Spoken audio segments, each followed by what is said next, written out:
tried to kind of get back, or the last couple weeks, our message to the team has been, let's get back to our identity. Attempting to be the most physical team in the country, having great discipline, detailing our work, playing with great passion, perseverance. We know teams are going to score, teams are going to get first downs, but being able to work through those moments, be able to adjust. And then, the biggest thing I challenged them this week was making sure that we had the energy that was necessary to play a full 4 quarters. And I thought our kids, for the most part, did a nice job. Are there some things during the course of the game that I wish we could go back and fix? Of course there is. Once you watch the film, there always is. I think we left some points on the field that I think we easily could have scored. We need to continue to take care of the football. I liked where we're at. From a special team standpoint, we gave up the 1 large return. I think those are some things we can rectify, we can fix. And then, I thought defensively we did a great job on 3rd and 4th down. They were 1 of 13 throughout the day. I think offensively we were over 50%. And so when you see the numbers or see the time of possession, it's something that we hang our hat on. It favored the Bison, and that's what we wanted. I'll this afternoon address the football team. We'll talk a little bit about some of the things that we saw during the course of the game on Saturday, and then we're going to put it away and start talking about the issues and the concerns we have with the USD team that we play this weekend. And with that, I'm going to open it up. Coach, it felt like this was a really complete performance for you guys, team-wise. Did you guys feel that way on the coaching staff as well? I thought it was a step in the right direction. It was a step closer. Like I said, I think there was a handful to a dozen probably plays we wish we could go back and replay. Maybe poor technique, poor fundamentals, poor communication. But for the most part, it was a step in the right direction. And I'll let the team know that. But we can't think we've arrived or get comfortable at this point. Matt, Illinois State's decision I know doesn't directly affect you, but what are your thoughts on that? And you worried about other teams doing the same thing? I haven't talked to Brock at all since our game that we played a couple weeks ago. I'm not sure what went into the decision making. There's a lot of things going on. It's a very unusual or atypical year, and I'm sure they did what they thought was best for them. I hope not. I hope there's not other teams that are out there in that situation. But yeah, I'm going to worry about us right now and make sure that we're ready to go. Any indication in your pregame talks that you guys do that he wasn't happy the way things are going? It didn't come out and say anything necessarily to me. It's very consistent, the messaging that I think coaches share in the middle of the field. Nobody wants to deal with injuries, but that doesn't matter if you're playing in the fall or in the spring. That's a constant, and nothing that was outside of the normal. Status for Kobe Johnson, saw that he came out with a brace on his left. I'm still trying to just make sure we identified. I know he was getting in for an MRI today at some point, but I have not heard what the final diagnosis is. Jones had a big interception there in the 4th quarter. Just how has he elevated his game over the last couple of weeks? Well, I think the number of reps that he's played over the course of the 5 games that we played this spring demonstrates, one, that the young man's locked in. He's coachable. He's learning. He's just consistently getting better, playing faster. He has all the tools. Now we need the game to slow down for him, and I think you saw last week, big pick in the red zone, confidence builder. This was another outstanding pick. He's made some really good open field tackles too. And so, I made a comment on Saturday evening when I was at home to my wife that he reminds me a little bit, and this is as good a compliment as I could give him. He reminds me a little bit of a Trey Dempsey, just probably slightly, maybe an inch or 2 taller. But that type of range, that type of position flexibility. Given Kobe's possible status, are you getting concerned about the running back depth? Because you were, on Saturday, I think you were down pretty much to Dom and Hunter, with a couple of true freshmen behind him. But, sure. Running back depth is a concern for you or not? Always a concern. It'd be a concern in the fall. But we had Jalen Bussey was available, but the kind of how the game played out kept him out. Let's utilize it as another day of rest so we can get him ready to go. Saturday, Jalen? I do. I anticipate him to play. He could have played on Saturday, and just the way the game unfolded, we didn't think it was necessary to put him in there or hinder his recovery. TK Marshall had a carry late in the game, is steadily improving each and every week. So continue to look for things for him. We're going to have to make it work. Miller, is he 100%? Was he? As far as I saw him in the facility today, he was watching film. I know the quarterbacks got together about 7:30 this morning. I connected with him at that time. Then I saw him in the training room later. He seemed like he was pretty good spirits and ready to move on. Still trying to get the final diagnosis. It's going to be day to day with him. We'll continue to practice, and Luke did a great job for us stepping in and making some plays. But we do have a little bit of position flexibility this week. We might do some things uniquely, depending on our opponent and what we're seeing from them. He was a highly recruited kid. Is it take a while at that position to meet those expectations? I think so. I think you said it exactly the way it is, Jeff. I think playing Mike linebacker here at North Dakota State, it's kind of the quarterback of the defense. That and the strong safety would be considered. He's done an outstanding job. I made a comment a couple weeks ago that sometimes during fall camp, spring ball, we ask our kids to know everything, the entire playbook. They got to be able to go from one thing to the next, from one snap to the second. Well, now when we can start narrowing it down a little bit to game planning, his call card becomes a little bit smaller. He can focus in on the correct adjustments and become, and again, he did a great job. And I should make a comment, James Kaiser did a great job of helping him with some of the communication pieces, but that's what you expect an upperclassman and an experienced player to do for you. Luke, 95 TDs. How do you describe that for a high school kid? He got loose a lot. He's a great athlete. You big physical kid. High school, he was probably 220 pounds. And, as you guys saw, has excellent speed, has the ability to make people miss. Unfortunately, the person that defended him the best on Saturday was our fullback, Hunter Brosio, who tackled him on what we thought was going to be a touchdown in the fourth quarter. But, a little miscue there. Would have been nice to score 42 or 41 or however it would have ended up. Expect he's going to get 25 plus carries the rest of the way, or how are you going to? We'll control the reps. Now at the same time, he hasn't had a carry since October either. So, we had a few with him. He'd been shelved for a number of weeks. He was fresh, and it just worked out that he came back at the right time for us. Allowed Christian to finally get into the end zone this week. One, he got behind the receivers. Got behind the DBs on that. The great throw by Zeb. Again, we got some receivers that can take the top off, and he has exceptional speed. I think it's been validated by some of the GPS things that we do.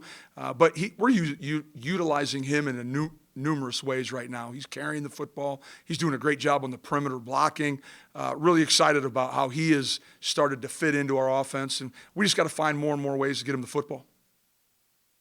Gray come in and play the way he did. I know he was a highly recruited kid out of South Dakota, but did that even exceed your expectations in his first start? Well, yeah, yes.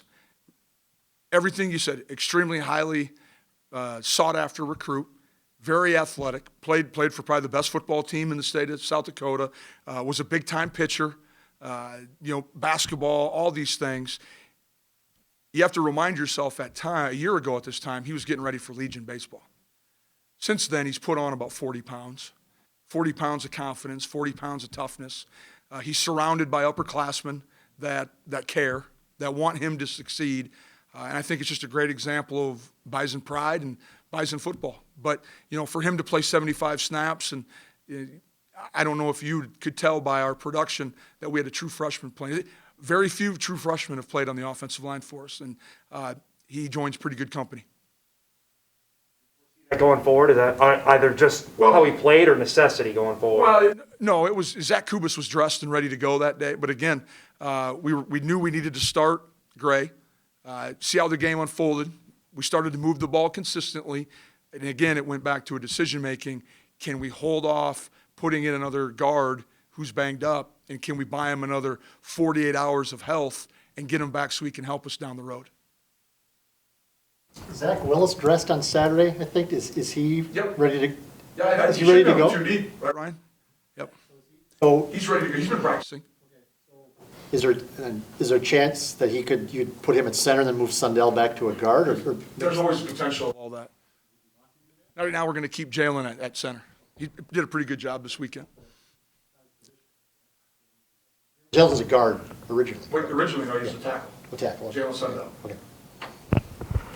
Coach, we do have some questions online. Let's go to Eric Peterson, please. So, Coach, is Kobe Johnson ruled out for Saturday, or is that still to be determined with this afternoon? Still to be determined. Just want to make sure we know kind of the severity of the injury, see what the process is, see what Mason tells us, and some of our medical people. And just to clarify, it is the knee that's going to be looked at, or lower leg, or how would you categorize what's being looked at? And just describe the role the tight ends had in the running game on Saturday, especially Noah and Josh seemed to do a pretty good job up front. Those guys did an exceptional job, and I probably don't comment enough on those guys. You know, when you have people that just consistently do their job, unfortunately, as a coach, sometimes you forget to mention them because it just becomes the norm. Those two guys, the leadership they provide, but also the setting the edges on our run game, those two guys, I mean, I made a comment, and being serious and complimentary, they're Rams with wings. You know, they're guys that can get out in the open and catch touchdowns, do some things in space. You saw Babbage catch a wheel route down the visitor sideline for big yards, but they're huge components. Hunter Brosio, another crew chief or fullback tight end, huge part of our run game, and we couldn't do what we do without those two guys.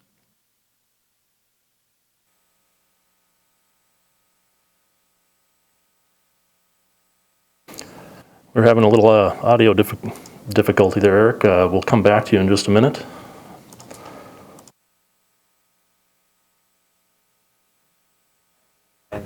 Just about, what have you seen at South Dakota starting a freshman at QB through the first 3 games of the season? He looks a very athletic player, tough, hangs in there. You know, they're a no-huddle, up-tempo team offensively. You know, my thoughts, and they could sure be wrong, teams that want to go no-huddle aren't looking to beat you fundamentally. They're looking for you to beat yourself by getting misaligned, you know, leaving someone uncovered, the panic, the stress of getting back to the line of scrimmage, causing you to create errors that lead to successful plays. So we got to do a great job of getting our guys honed in, getting lined up. We'll do some things differently this week. We feel like we have a good process in defending these teams, but I know them, and I know the head football coach. He'll have those guys ready to go, and they'll be well coached. But as good as you can remember, running back, I know you've seen him quite a bit. He is, and I'm still extremely impressed with watching him run the football. Physical, downhill guy, you know, has good speed. And so we're going to have to, again, another day, we're going to have to be ready to tackle a big back and big physical back. So you mentioned on Saturday night that Zeb has to slow down, take a deep breath. Yep. How do you get a kid to do that as you're going through a season? Just try to keep talking about it. Just relax a little bit. You know, there's time. I mean, again, he's 23 years old. He gets concerned. He wants to be perfect. He needs to understand that he's not filling anyone's shoes. He has his own pair of shoes that he needs to make sure he takes care of. And that's, you know, to go with the position here at NDSU. That's part of it. And so it's my job. It's our staff's job to make sure he's comfortable with what we're calling offensively, and we put him in a situation to be successful. Grade his performance so far this year, Zeb's? I think he's continuing to improve. Do I think he's where he wants to be or where we think he can be? Of course not. But that's us as coaches always trying to push for a little bit more, find a little bit more production out of our football team. But I do think he continues to improve. You know, has it been perfect? No, but we haven't been perfect in any phase of the game yet. Eric Peterson, we'll come back to you if you have another question. You know, with Toby having whatever his injury may be and Seth going down, I mean, do you have to manage injuries different when the fall season's coming up so quickly on the heels of the spring season? Well, I think, yeah, definitely. I think we've addressed that or talked about it a little bit, trying to spread out some of the reps and try to spread out some reps from practice time. It all has a cumulative effect at some point, and so trying to do everything we can to keep our kids safe, because we know that the month of August, in reality, is not very far away. And I guess I didn't hear part of it. Just what have the two tight ends done to stabilize the offensive front, particularly Noah and Josh? Well, I think in a lot of our run game, it doesn't matter if it's perimeter run with our outside zone. Those guys are setting the edge. They're creating the edge of the defense. How mobile both those guys are. But then when you start talking about 6'6", 6'5", 260, 250 pounds, there's not many schools, regardless of level in the country, that have two tight ends that are as mobile but yet dynamic as ours. You look at the play that Hunter had early in the game. Both those guys were critical pieces of the scheme on the run game. And then all of a sudden later in the day, you see Babich running a wheel route down the sideline for probably 30-plus yards. They create mismatches. They're tough to defend. They're physically imposing players. Thank you. Yep. Brian Chong, go ahead. Hey, Matt, I just wanted to ask about how the defense, the defensive line in particular, how you rotated those guys. Eli Mostart got his first start. Will played a lot of extra snaps. Did you anticipate those guys being ready, as dominant as they are, as young as they are, to play as well as they did against an experienced offensive line on Saturday? Brian, probably I knew this going into it. They were going to play hard. Did I know how well they would play when all of a sudden the lights were on? That's part of playing young players. But you're exactly right. I could Will and Eli Mostart, Javier Derritt might have made one of the best football plays I've seen a defensive tackle make in my 8 years here, probably during the second quarter. A tremendous play, but it tells you the upside of all these young guys, but then I could go back probably 6 plays after that and find something that Javi didn't do very well. We need to get him more experience, but Coach Gazer does a outstanding job. Every year we got defensive linemen that continue to execute, perform, be extremely productive. And so for me to say that I was surprised is probably inaccurate. Happy to see how they really didn't allow the bright lights or the game time atmosphere to affect them from a production standpoint.